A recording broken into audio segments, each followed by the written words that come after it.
Bonsoir à tous et merci de suivre le flash d'information sur RTI2. Et comme tous les dimanches dans notre rubrique Les dossiers de la 2, nous mettrons l'accent aujourd'hui sur le 31 décembre qui est considéré comme la fin de l'année selon le calendrier grégorien. Le lendemain, le jour du Nouvel An qui se célèbre dans presque toutes les communautés du monde.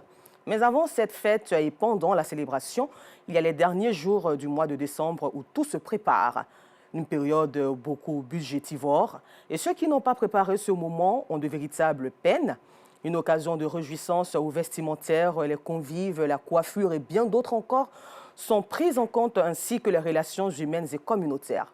Pour mieux donc mettre en exergue tout ce qui meuble ces festivités, du passage à la nouvelle année, notre équipe de reportage composée de Théodore Zouzou, Clément Boko et Gilles Tonnier a sillonné les villes de Grand-Bassam et d'Abidjan et vous le verrez ce soir à 19h30. L'approche des fêtes de fin d'année n'est pas uniquement une source de stress pour les commerçants, c'est également une période cruciale en salon de coiffure et donc pour les professionnels de la coiffure.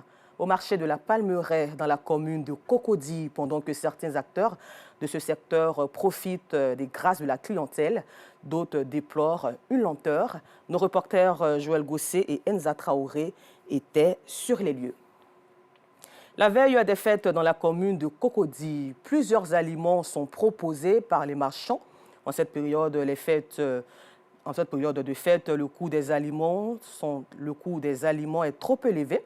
Dans les années antérieures, les prix étaient mieux abordables par rapport à cette année. Non seulement les denrées sont chères et le marché est très lent, et vous verrez le constat d'Aïcha Guiri en ce jour du 31 décembre. Hors de nos frontières, Félix Tshisekedi a été déclaré président de la République démocratique du Congo pour un deuxième mandat. Le résultat a été publié dans l'après-midi de ce dimanche 31 décembre. Celui qui briguait un second mandat l'a emporté largement avec 73,34% des voix. Soulignons que sur 41 700 électeurs attendus, 18 millions ont réellement pris part au vote, soit 43% de taux de participation selon la CENI. C'est la conséquence des crises du coût de la vie et du logement au Royaume-Uni, ce phénomène qui concerne particulièrement les zones rurales à des causes variées et des appels des associations au gouvernement restent lettre morte. Et puis nous terminons ce flash d'informations. Il faut savoir en 2024 que les Colombiens et Colombiennes recevront un salaire mensuel de plus d'un an de plus d'1,4 million de pesos, soit environ 340 €.